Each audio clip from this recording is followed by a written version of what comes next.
Hello, welcome back to the David Watson podcast. Today I spoke with Marcia, and story starts at Cape Cod in the 1950s. I hope you enjoyed the episode.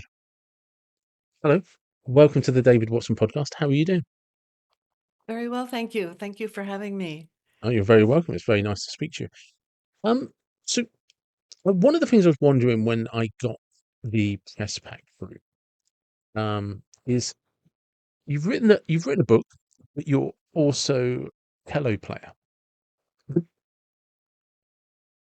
Would you, when it comes to the writing and the playing the music, which one came first, would you say?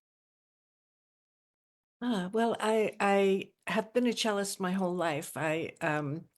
My father picked the cello for me when I was 5 years old, so I guess the cello came first. But music is a language, and it tells Okay. stories, and I've always been a reader, and somehow just organically, I guess you would say, I I thought I would love to write something myself. There's something about music that is so transitory, at least as a performer. Um, the When a performance is over, it's kind of gone. It's done with, and there's something about having written something that you can hold and pass on, and that has an ongoing life that was very intriguing for me. Yeah, I've never thought about performing music and performing like that before. I've never, because yeah, I mean, I don't play any instruments, so I've never performed. But yeah, I guess yeah, the once it's happened, it's done. It's done. It's dusted. It's in the past. It's history. Um, We have recordings, but that's not quite the same yeah, as being there in the moment. yeah, because you can read a book again. You can Yes. pick up if you enjoy a book, you can pick it up and read it again and again. And even if it's Yeah. sitting on a bookshelf, every time you look at it, you're sort of but yeah, That's right.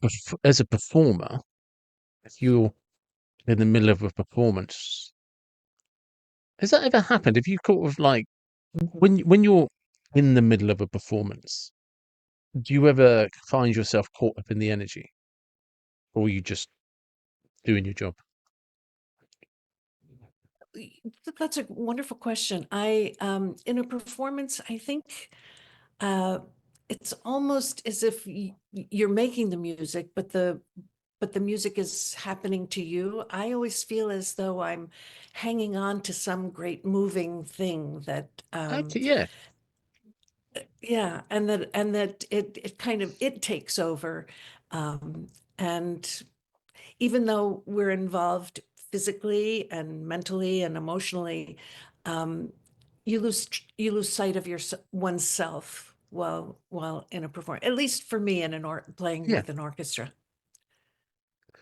yeah. No, I kind of understand that. It's as you were saying about um how it sort of takes you. I always had this image of like an old galleon style ship. Do you know what I mean? Because you're just on it. It's going where it's going. Yes, exactly, exactly.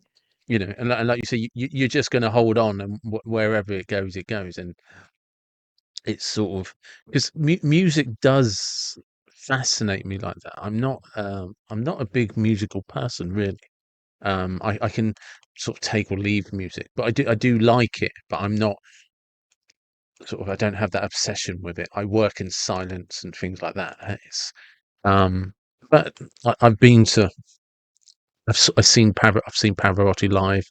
I've seen some of the orchestras. I've been lucky enough. I saw the Nutcracker at in Moscow in 2010, I think it was. So I've been, you know, Oh, yeah. So I've been lucky. Did see an opera as well. I can't those were remember what. some exciting performances you've been to. Yeah, that's what I'm saying. For somebody that's not kind of like madly passionate about, I've actually seen some incredible things, and I've seen some great artists.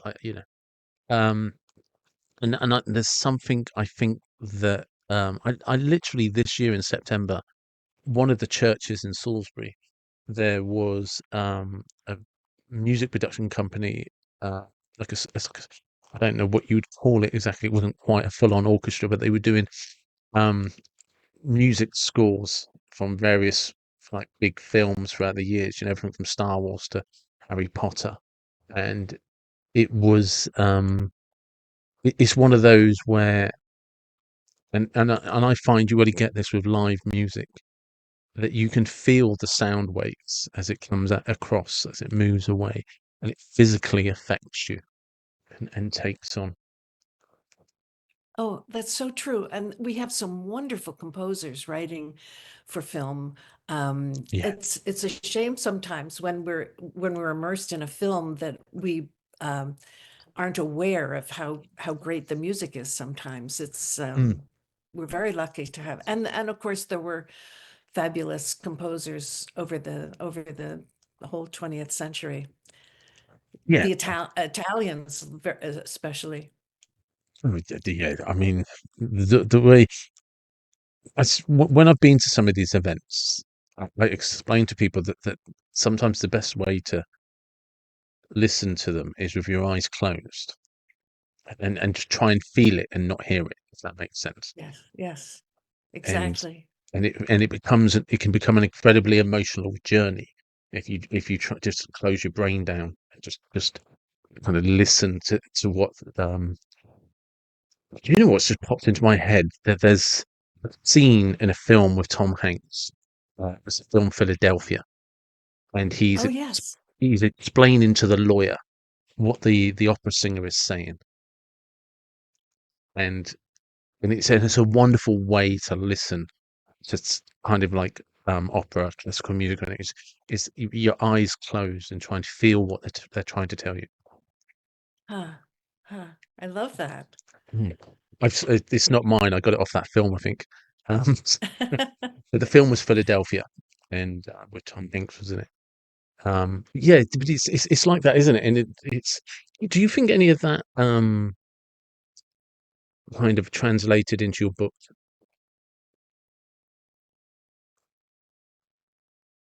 Sorry, I didn't. Do you think any of that sort of transferred or translated onto the pages of your book when you were writing? Ah, you know, there are times when it felt like the book was that I wasn't in charge, that the book Yeah. was writing me, or that it was that it was telling me where it wanted to go. Very, very definitely.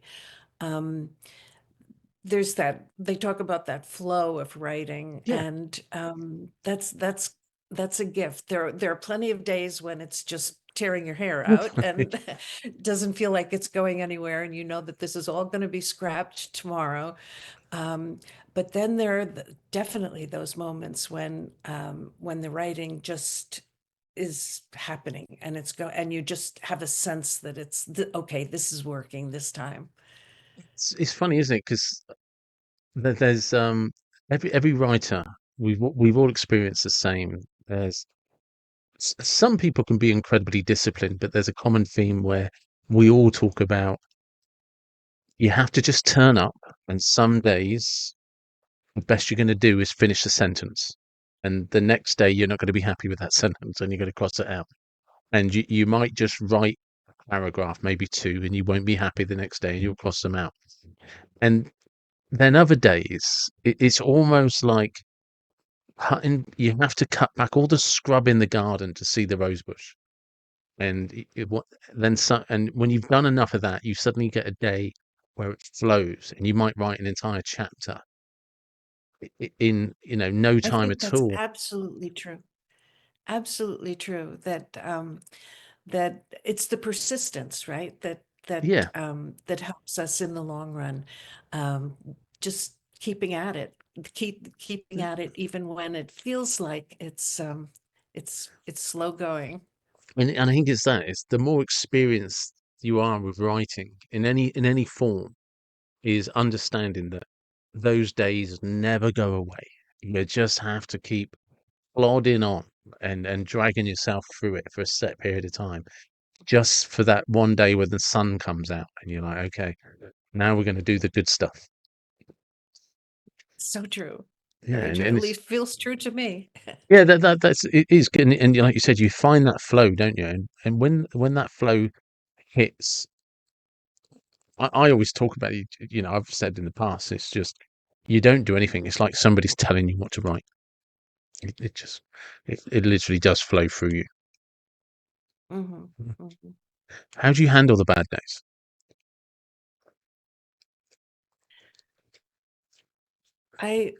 Well, my day job is what I'm retired now, but it was a 50 years with an orchestra, and my day job, which often was, well, half sometimes in the morning and the rest of the time at night. Um, and so I had to put aside everything. And I found with a book that the book is so big that I needed to have the whole thing in my head in order to write even just one sentence. Okay. And that in order to do that, I had to be writing every day on it. So the book took me a long time. I would say it probably took about 10 years. But I would be working for 6 months on it and having all those characters and characteristics and the timeline and the metaphors and the in my mind. And then I would need to take 6 months off so that I could catch up on laundry or dishes or whatever. So when I say 10 years, I guess it's not 10 years working every day, but I definitely had to have the whole thing in my mind at one time. Um, Wagner and some of the great composers, Beethoven, we all know the first three notes of this Fifth Symphony, and they would take those little motifs and carry them through the, a 5 hour opera or a 40-minute symphony. And we would be unaware of it after those first three notes sound. We wouldn't notice these motifs, but they were a unifying force that holds the work together, and little signposts that we're unaware of, but keep us engaged and make the whole work cohere. And I found that's kind of true of a novel too, that the language and um, the um, the style, the writing, and needs to cohere in the end, so that the even though the reader is unaware of it. But that's why I felt like I had to have the whole thing always in my mind when I was writing. No, no, I think If that's that a makes any no. sense. It does. It does. It does make a really good. Um, I remember when I wrote my book, I already knew the ending. I just had to figure out, and I kind of knew the journey. I didn't know the process.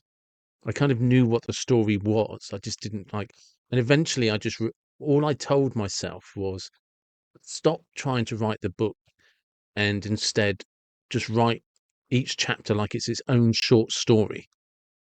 And as soon as I did that, that for some reason that made everything else click. So instead of trying to write a book, because I knew the beginning and I knew the end, I was just like, all right, Wow. I've just got to make each chapter a short story. And so I was never focused on more than anything, more than, a couple of thousand words at a time. And everything was, and Yes. then it was just, well, how do I link another story to this one? So that eventually you kind of meander down the path to get to the end. And Wow.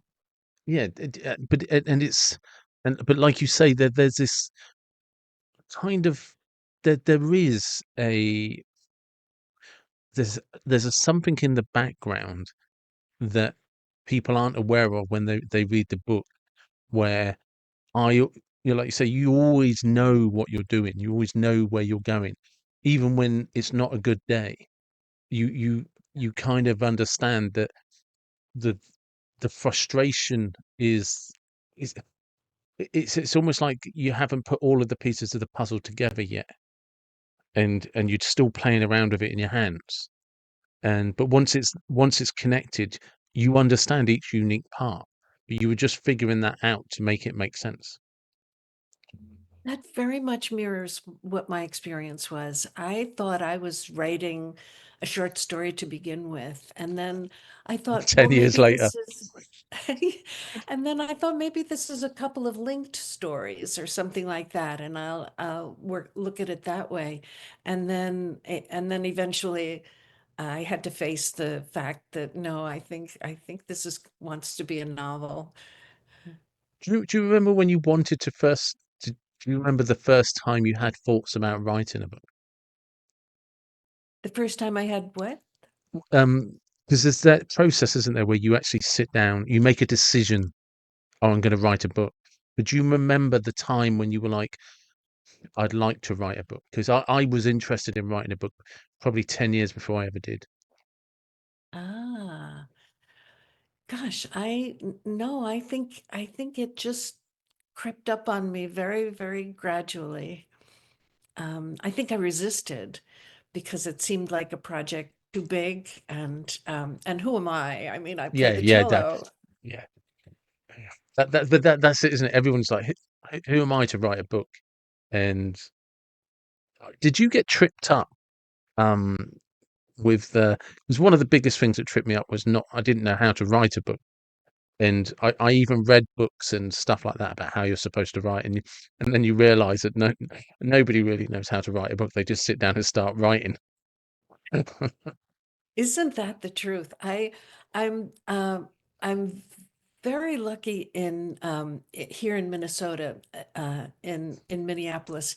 It's a very rich it's a very supportive place for writing, and I soon found a community of writing buddies, and we've been together, oh, 25 years, and I Wow. can depend on them for very honest, supportive feedback, but also honest and critical. Um, yeah, we all need to run our stuff by somebody, right? I Yeah. mean, uh, for a It's, good it's idea of what's working and what isn't. yeah, and it's difficult as well because you kind of. I mean, I remember I wrote a first draft and then was like, obviously was appalled that I even thought that that could be a book. So you kind of then rewrite the second, the first draft into the second draft, and you then think you maybe got something you can show to somebody that needs editing, and when then they come back with their stuff, you're like, okay, there's a lot of work to be done here, and Back it's to a the constant, drawing board. yeah, and it's a constant journey of um self doubt and and imposter syndrome. Then when you kind of got something that is finished, there's this mixture of kind of awe and horror. It's like the birth of a child. You're like, all right, I've got this thing now. What do I do with it? And do you know what I mean? And am I capable of doing anything with it? Because you've then got to put it out to the rest of the world, and this is something you've worked on and put time, energy, your heart and soul into. And somebody can quite simply come along and say, worst thing I ever read. I don't know why they bothered. And somebody else can come along and say, "Oh no, I loved it." And it's a crazy kind of journey because you've got to just sort of set it sail and just let it do its own thing and travel its own storms. It is very much like a child, isn't it? That you launch and Yeah, off hope it for the best. goes. Yeah. Yeah, yep. Yeah, I've taken all the advice. Everyone said I've done the right thing. I've made little adjustments as it's gone along, and we'll see how it goes. Talking as we've nicely slotted into the word child. Um, you said you were given a cello when you were 5. What what was going on? Like where were you when you were 5 that your dad decided you probably need to learn an instrument? Mm. Well, my parents were both pianists. My father was an educator, and um, I think he always said he thought I had long fingers, and that's why he picked the cello. But I think he really just loved the cello. I think he tried to give me piano lessons and realized pretty quickly that I wasn't cut out for that. Um, and yeah, I'm so glad he did because I do love the cello. I think it's the best instrument there is. It's it's a physical instrument. I would never have been a brass player or a wind Yeah. player. Um, but it's also it plays every role. It gets the melody sometimes, but it's often in a supportive role. It works well with other, plays well with other instruments. It's It's a team player. I've loved playing the cello. So it's a team. It's a good all round team player. Can play in several Yeah, yes, positions. exactly. Yeah, I guess, you know. Yeah, I don't like I said because I'm not sort of like mad into music. I don't know a huge amount about the cello. I don't like I said is I I'm fascinated by people that can play music. The same as I'm fascinated by people that can speak second languages, because Mhm. there's very few things I've struggled with in my life to the point of like it's probably not for me. And the two things that stand out is music and languages. Even when I've Yeah. spent 6 months, I spent 6 months trying to learn the guitar because I had a roommate who could play the guitar. And at the end of 6 months, it's just like, yeah, this isn't working well for you, is it, David? Um, and it's the same with languages. When I've tried to learn languages, there's just something. Normally, I can pick things up relatively quickly, and but not with music and languages. So I've always admired, like you said, when I hear like, oh, at 5 years old, I started playing the cello. It's just like, wow, you know. And it's just, yeah, it's just the way you kind of coordinate this thing to get a sound and then turn that sound into music. It to this day baffles me. Yes. It's funny. I at one point thought maybe I would like to be a composer. Well, I didn't have the least clue how to go about that, or what I would have been terrible at it. Um, and the cello, I don't know, it took me years. I mean, fortunately I had a I had good teachers all along the way. Um, and who were willing to just stick with me. I was not a budding genius at a young age. I just took me a long time practicing and practicing. I had one teacher, he was about 100 years old. He was my summertime teacher when our family was away. And he at the end of every lesson, he was just a charming man. And at the end of every lesson, he would do a trick for me.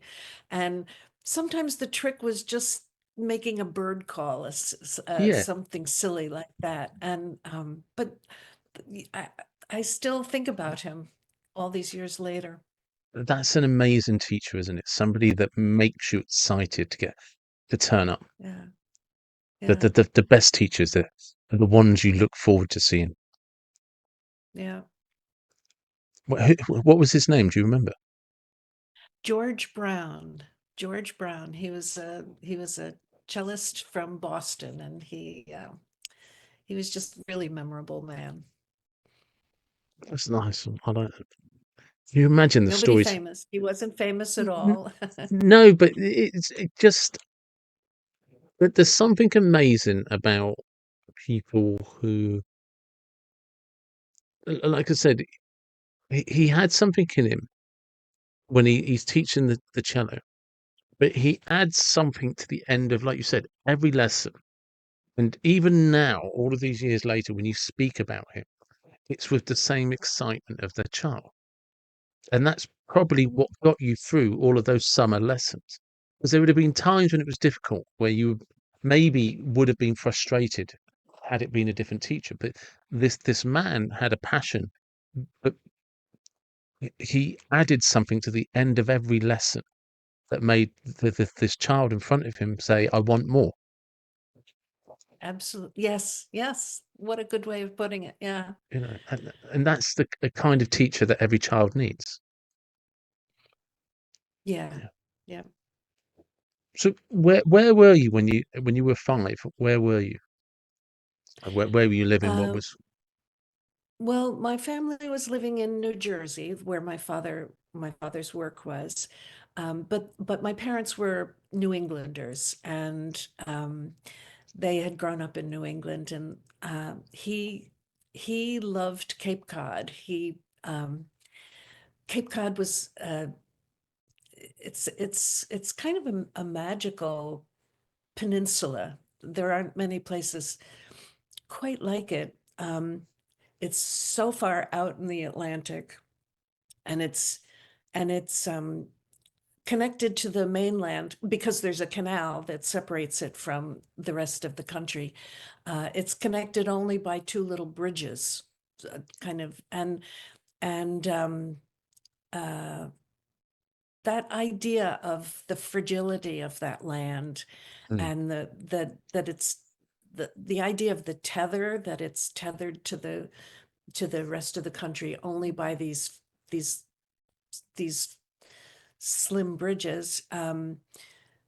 Just just that was an image that stuck with me all the time I was trying to write the book. That anyway, we spent our summers there. My father bought some few acres on a salt pond, and he we camped there for a couple of several years when I was about 5 and 6 and 7, and while he started to build a cottage. And that's oh, kind of the nice. kernel of the where it's a memory that was so powerful for me.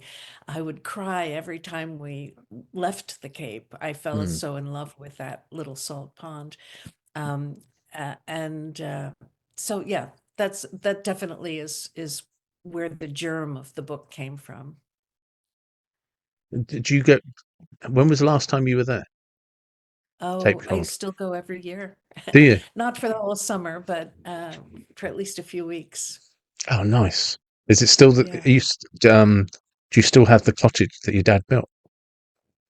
we do. My two sisters and I, yes, we do return every year. That's amazing, isn't it? Yeah, That's like the greatest gift you can have is you watched your dad build a cottage and you yeah, still have it. yeah. Not that it wasn't problematic at the time, but No, no, it definitely was a journey like writing a book. There was good days where you went with the flow, and then there were days where it was like, well, scrap that day. It wasn't good. But I like that it's. Can you still picture your dad building it? can I still? Picture your dad building the cottage like when you was a Oh, child. oh yes. Yes, he was a musician, but he was also kind of a Renaissance man. He planted cukes and tomatoes, and he fished with a drop line, and he dug clams. He had I think he was a bit of a transcendentalist. He loved Emerson and Thoreau, and that was sort of in his blood, that to be part of the land. And um Yeah, yeah. that was probably a part of his generation in America, kind of growing up, wasn't it? That there was something to be achieved from having finding that plot of land and building something, and something that the family could have. There's it was kind of it's in some respects part of the foundations and the roots of America was the fact you would go out, find a plot of land, and build on it. Oh, what an interesting. You're right. I hadn't thought of it that way, but yes, he was definitely there was nothing unusual about him. In that respect, let me say that. Yeah. But I think it's fascinating that that there's these memories. I think whenever you're fortunate enough to see your parents growing up, um, and see them like, building something, creating something, and you still have those strong fixed memories from your childhood because um you said something about the salt pun, you know, and it has a deep meaning, a deep emotional connection that comes from that childhood and all of everything that ties it together. That so much so that you and your sisters still go every year. Yes. Yes, and I think I was his helper. I was the one that he thought was robust and and could help him out more than my little sister or my older sister. So yeah, you're right.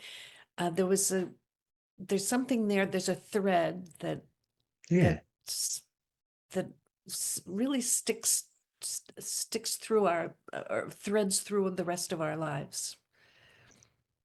it's nice. How much of the isn't the book is set in and around, is it 1950s Cape Cod? It is.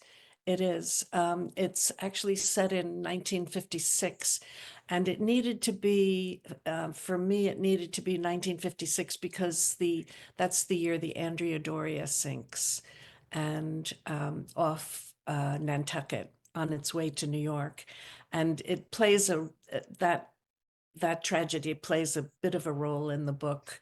Um, uh, and there's something about that. This is very much a mother-daughter story as well as a father-daughter story. The main character, 11-year-old, is trying to trying to find a way to connect to her mother, and there's family issues that are going on that prevent that from happening. And and there was something about the Andrea Doria, the it was such a young ship, the princess of the Italian line, the Italian shipping, and when it sinks, the Ile-de-France comes steaming back. It's 40 miles out to sea, and it comes back to aid the the Andrea Doria as she's sinking. And there was something about that. The Ile-de-France was built after World War I, so it's kind of I see it as a matron here, helping Hmm. this very young, beautiful, rather small, delicate ship before as she's sinking.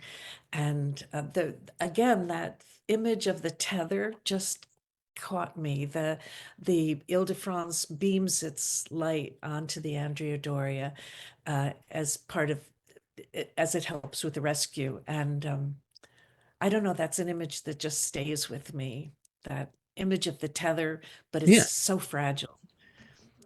but it is. It's yeah. It's that. It is. It's the cliche, isn't it? A picture can speak 1,000 words. It's Ye- and all of the kind of the emotions that can get tied up and the different interpretations because people see and feel different things. Um, and so, so do you remember the ship? What was the ship that sunk? Sorry, in 1956. 1956, the Andrea Doria sank. Yeah. So Yeah. do you remember that actually happening? I did remember. I do remember being fascinated with it. The It was a very romantic story. There was a and there was one there was a very unusual thing that happened. When they later checked the passenger lists against the people who were rescued, they could not find um, they found a girl who was probably about Lily's age or at that time. Uh, she had been on the Andrea Doria, and they couldn't find her anywhere until they realized she was the the prow of the Stockholm had slid right under the bunk where she was asleep, and rather than crushing her, it picked her up and took her onto the Stockholm, the other the ship that hit the Andrea Doria, and she was found. I mean, it was Yeah, miraculous. yeah. Uh, That it's you can. It's really difficult to believe that something like that could happen. Because no, we don't. no. I What will can you? say I've never taken an ocean voyage. No, well, enough to put you off. Yeah, yeah. I mean, how would you explain that story? Like literally the boat, because when the boat hit my boat, because of the way it hit, I lived, because otherwise that 11-year-old girl would have died most likely. So tell us a little bit more about your book and what the contents of it. Well, let's see. The family is spending their summer on Cape Cod. The extended family has a cottage across the salt pond, and it's the father's brother, and he's rather competitive. The brother is more successful, has more money, um, and there are secrets in the family. And the Lily's mother finds the brother difficult, and doesn't approve of how he treats his wife.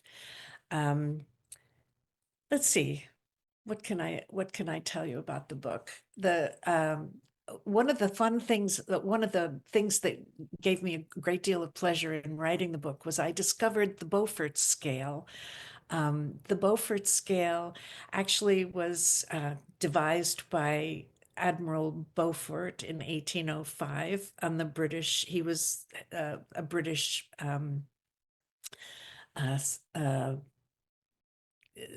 not just a sailor. He Navy, he was an admiral. And, Admiral. Yeah, yeah, and he devised a scale for checking the velocity of wind, so that because they didn't have the instruments we have now, so no, that visually you anyone could look out at the sea and by the whitecaps or the way a flag waved, or how it moved an umbrella. Um, you could check the velocity of the wind, and know how to trim the sails. And then later the scale was revised for so that we could do it on land too. And it's a totally charming scale. It talks about uh, umbrellas difficult to control. That would be Beaufort scale 5, yeah. or flags straight out. Um, and so I soon felt that this was a way to gauge the the stress of this family, the storm that's coming in their lives in the course of the summer. So that gave me a lot of pleasure, and it also gave me a kind of a structure to keep in mind as I was writing. Um, yeah, the No, storm comes. yeah, but that makes a lot of sense, because I remember cartoons from when I was a child, and they always depicted wind by an umbrella had folded outwards on itself. It's so Yeah. windy. Or there's a person trying to battle the wind with an umbrella in front of them, and they're getting pushed Yes. backwards. So that would make absolutely, from that perspective of that time, that'd make perfect sense. Because if you said somebody's died, oh, it's too windy for an umbrella, they would think, oh, they'd know exactly what that wind was like. Right, right, right. But it's clever. It's clever. It's the genius is in the genius is the connection of the dots. In I've solved this problem. I now need to communicate it, and that's a good communication. And it reminds me again, and I'm still obsessed with your cello teacher from Boston. who who made every lesson fun because he joined the dots. Can you imagine how many children gave up the cello because they just the struggle of learning? Uh, And he is realized I'll just do a trick at the end of every game. Do you know what I mean? very true. Very true. And it's hard to know. I mean, there may be wonderful teachers, but they're not the right teacher Yeah, for this child. And that's a dilemma because it's hard to if a if a child isn't thriving on the instrument and he says, "Oh, yeah, it's tempting to want to change the teacher, try a different teacher, but that also that can um, that can go wrong too if every time we struggle, we oh well, let's do something different. yeah. Because life Rather has than pushing struggles, and you through the have to struggle. kind of So I don't know how to persevere. solve that one. Yeah, Yeah, and it's like you're saying that some of the book is about the struggles and the perseverance that you have, especially when it's relations, it's family, and you've kind of there's not much you can do about it. And so we true. were, and especially in and around those times, we were much more dependent on each other than we are today. Very Um, much so. And this family is rather isolated. Um, it's Cape Cod before in the 50s, before President Kennedy made created the National Seashore. It was a byway. It wasn't the destination it is today. It wasn't wealthy Newport or fashionable yeah, Hampton. It was much more rural and low key. yeah. So it would have been. It's funny that it's funny how history changes. That some of these places that are so sought after now, that when they were established, it was sometimes the only place people could go. There's nobody valued it. There's some of the most expensive places in London 150 years ago were the most impoverished. Really? Mm, Ah, and I mean Chelsea in West London when they had a docks there and everything 150 years ago, it was a rough, tough place. Whereas now ah, it's millionaires and billionaires. wow, wow. And And you how get these. about you have places like Brighton, which comes up in the Yeah, movies all the time. yeah. So yeah, Brighton's a seaside town, and what one of the areas that did well for Brighton is it has a direct train line from London to Brighton, and there used Ah, to be the London to Brighton. What was it the London? There's the London to Brighton train, but there was a famous race, the London to Brighton race, with the early cars. So it's ah, always had this connection with London. I think it might be the closest seaside port seaside to London. But there's always been a strong connection, and because of that, it attracts London, and because of it attracts Londoners, it attracts money. hmm, And so and yeah, and it's had films. Quadrophenia is a famous one of the famous films that's based down in Brighton. ah. But yeah, there are a few, and it's a nice place if you've never been there and you like England. It's a nice place. We have many seas, so we're an island, so we're surrounded by sea.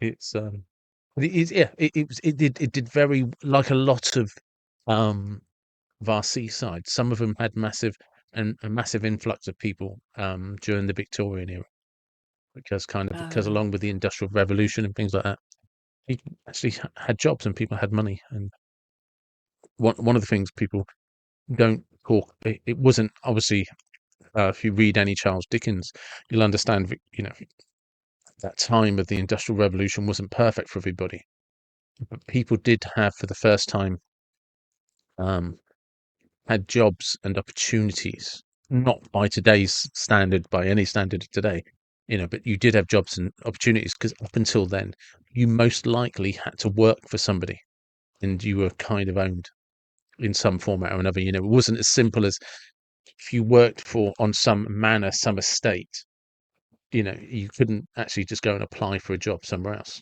because you would need a Mm. reference and they just wouldn't give you one. Or they'd give you a bad Oh, reference. And it was, but when the Industrial Revolution came along, factories and stuff needed filling up. And so, people started doing apprenticeships and things like that. So, kind of with that come a freedom, and with the expanse of the railways, with probably one of Victoria's kind of the greatest the biggest invention of that time that really expanded everything from coach. Then it was no longer horse and carriage. We ended up with a rail network across the length from Great Britain, and obviously the first one being kind of like London to Brighton, and that kind of put Brighton in a sense put Brighton on the map, but then it's stuck with it ever since, and hence the reason it's kind of in films and is well connected and to London still to this day. So there you go. There was a bit of waffle about Brighton and the history of England for it in Great Britain, but yes, and yeah, that was would come from that conversation is at the Cape Cod. When first people started settling on it and kind of um, turning it into what it is today, it was because other people didn't want to be there. It was kind of like, right, no right. one's claiming this, so we'll go there.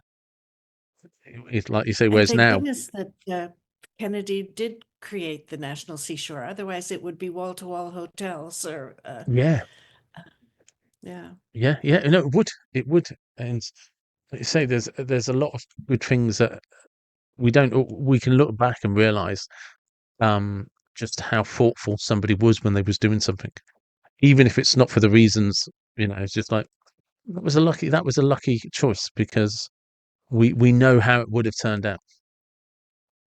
for sure, for sure. Yeah. Um, just quickly while we're on, what advice would you give to people wanting to write a book? Ah, just start. Even even if it's I think I started keeping a journal when my daughter was born, and I'd always been a reader. There are a couple of books from my childhood that have had real staying power with me. I remember there was a book called Blue Willow about a family that was my looking for work during the Dust Bowl in the US. And it was kind of a grim story, but they had while they were going from place to place and living in shacks, they had one beautiful china plate, the blue willow pattern, and the mother said, we're going to keep this safe. We won't eat on it. We won't be washing it every night. And someday when we have our own home, that it was their talisman for a better life. And that book stayed with me. And until a few years ago, I asked at the library if it still existed, and it does. It's still in print after all Oh these wow. years. It was a charming, charming book. I guess that's another piece of advice I would give to would-be writers is read. We don't know sometimes what we want to say, Yeah. but finding out what other writers have to say, I don't know. And read eclectically, fiction, nonfiction. I don't know. What would you give to writers? Oh, mine would be um, listen to what you're trying to write. I remember when I first started writing, I was trying to be clever. Like I was trying to write something that I thought people would like. And do you know what I mean? I kind of wanted it to be trendy or maybe, and and it's not that any of them were good idea, were bad ideas or good ideas. They just none of it had any legs. And when I actually just then started writing the story that was in the back of my head that was bugging me, that, oh, right, okay. And I think and I think the other thing people have to do when you actually just start writing, like, what is the story going on in my head, is understand that you might chuck out 3 or 4 stories because they don't have any legs, because you've got to kind of sort out the wheat from the chaff. And but something pops in eventually. If it hasn't already been nagging you for a while, it pops into your head eventually. And just write that story with the understanding that, you know, it's going to be crap. It's not going to be good. The, I can't stress enough for people that are writing. It's the drafts and the edits that polish the book. But you really do have to get the foundations down. And when you look at any house, doesn't matter how magnificent the structure is, it was built on foundations, and they're in the dirt, and nobody can see them. Yeah, And nobody exactly. bothers, and nobody digs them up to have a look to see if they're as good as the pristine building that you can all see. And but that's the most important part of of the building structure. It's the foundations, and that foundations is your first draft. And the thing that you don't understand the first time you write a book versus any other time you write a book is the whole purpose of the draft is just to get it out on paper so that you can look Oh, at it and say, what is it I'm trying to say? yes. Where does it want to go? Yes, yeah, where does it want to go? Because Yeah. it's trying to tell you. And if you're constantly trying to interrupt it, it doesn't get an opportunity to have its voice heard. And if you Mhm. just focus on getting that draft down, and I'll write the draft however long that takes, and then I won't touch it for 6, 7 weeks. And then I'll print it off and I'll go back over it when I was at school with red pen, and like cross out things, like just put circled around things I don't understand. Like, that makes no sense. And I'll just carry on reading. And with a pencil, I'll make notes on the side or on the back of a piece of paper on the paper, what I probably was trying to say or what I should say. And then I'll leave it again for a few weeks, and then I'll go back and read everything I was saying and see, all right. And the voice becomes clearer and clearer and clearer and clearer. Probably like learning a musical instrument. It's probably We you got see practice. so many different things Yeah, when it has time to gestate. it does. Yeah. That's Yeah. exactly it. It I, has to have time. Each process has to have time to gestate. yeah.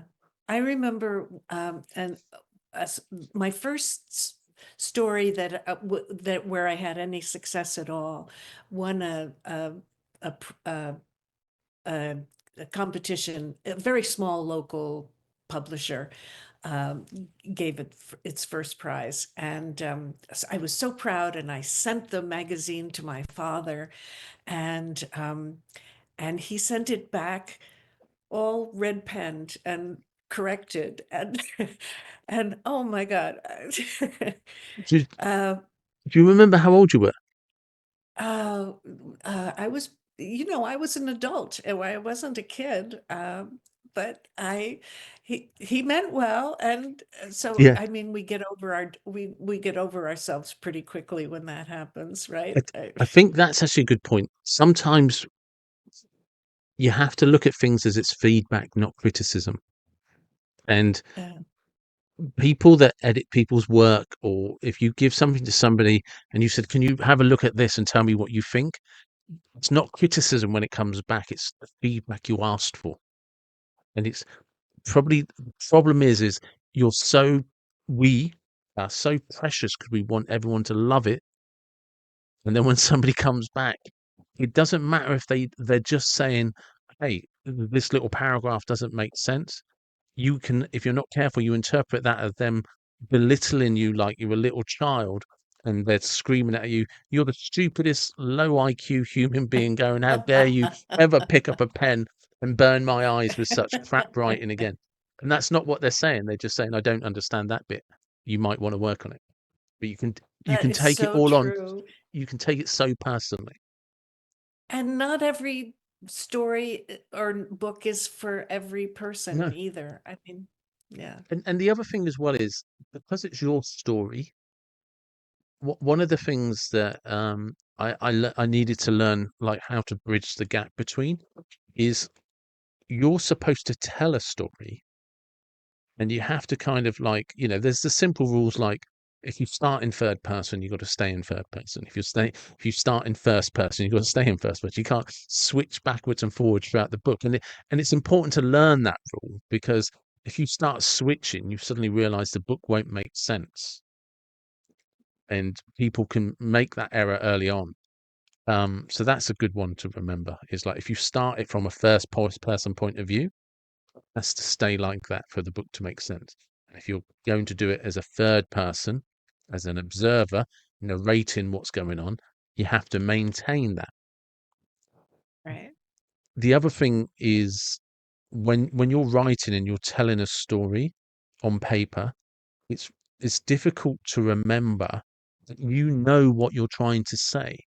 It doesn't mean that somebody who's reads it for the first time understands what you've tried to say. And So that's true.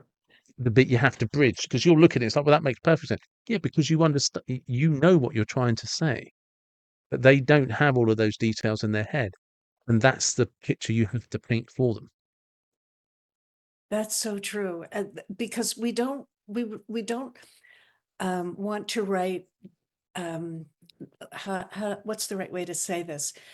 Uh, when I'm writing, I try not to think of the reader. I want to write what Yeah, I want to write, and yet, if, as you say, if it's indecipherable to the reader, what's the point? So we yes, so we need to help there's a reason why we stay in the first person or the third person. There's yeah, it's to it's to make it um understandable to a reader, so yeah. Because and we not to can make it switch in and out very easily. there's no point in being difficult just to be difficult, right? Yeah, yeah, yeah. That's actually probably the best line.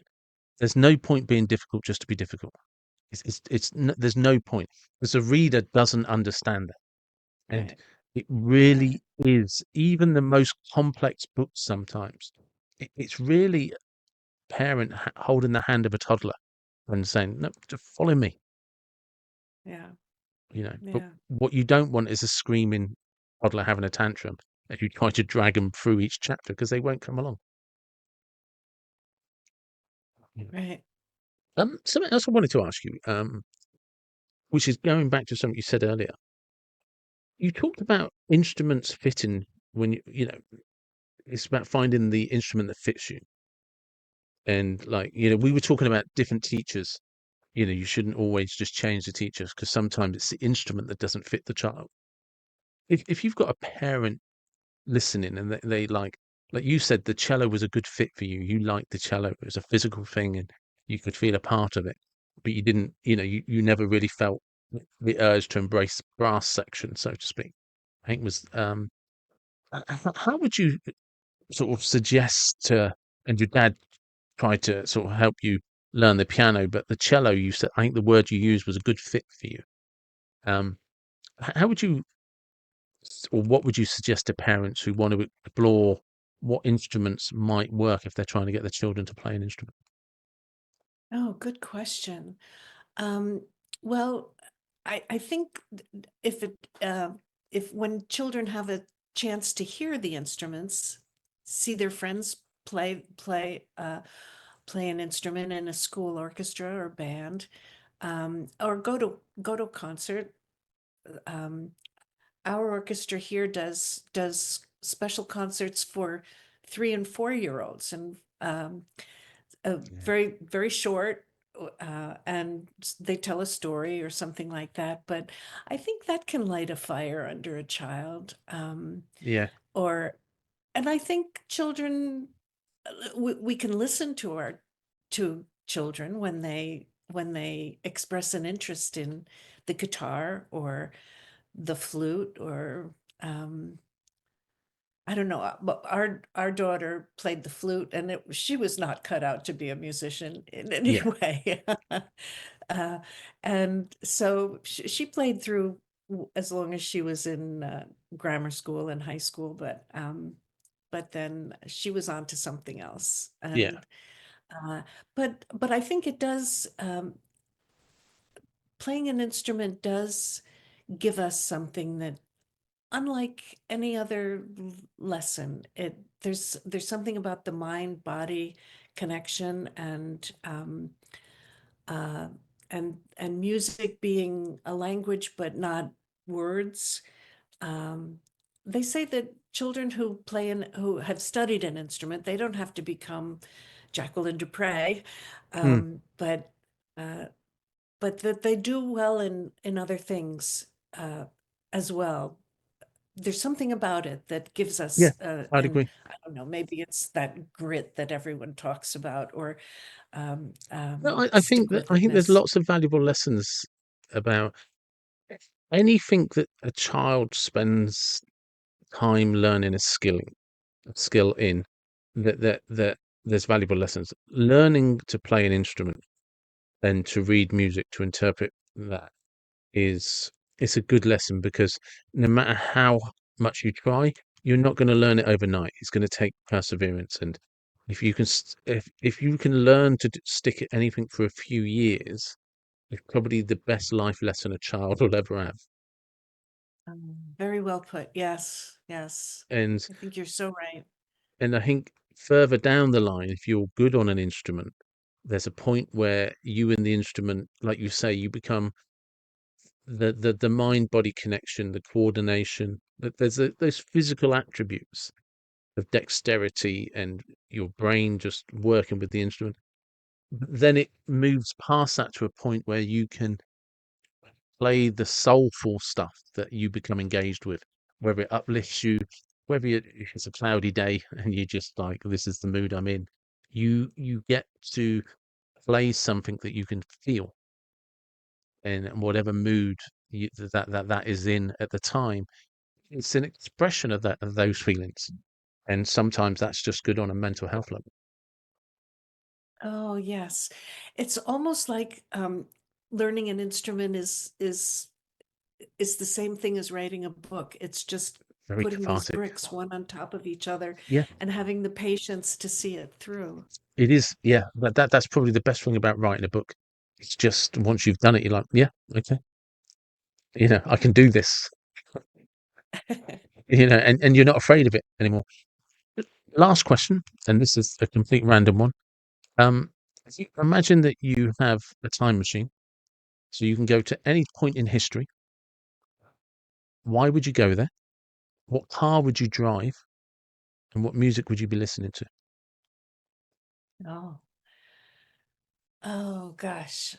I'd probably pick the early 1900s. I would go to La Scala and listen to Puccini operas. Very nice. Uh, Why a Puccini wonderful operas? blend of story and music, right? Okay, that's perfect. That's a wonderful place to stop. Thank you very much for your time. Thank you so much. This has been my great pleasure. And mine. Thank you. And there you go. That was Marcia. And afterwards, her and I had a little bit more of a chat. And my fascination with this idea of this child leaving Cape Cod and driving away and thinking about that salt pond, I love those memories. And if you're lucky, you have some memories from your childhood. Brent, they're so evocative and emotional. And yeah, and I felt that sometimes when I was talking to her. And it was lovely to chat with Marcia. And please do check out her book. I will make sure the link is in the description. And as always, thank you everybody that likes, comments, and subscribes. It's all the support is appreciated. And wherever you're from, whatever you believe, please do take care and be blessed.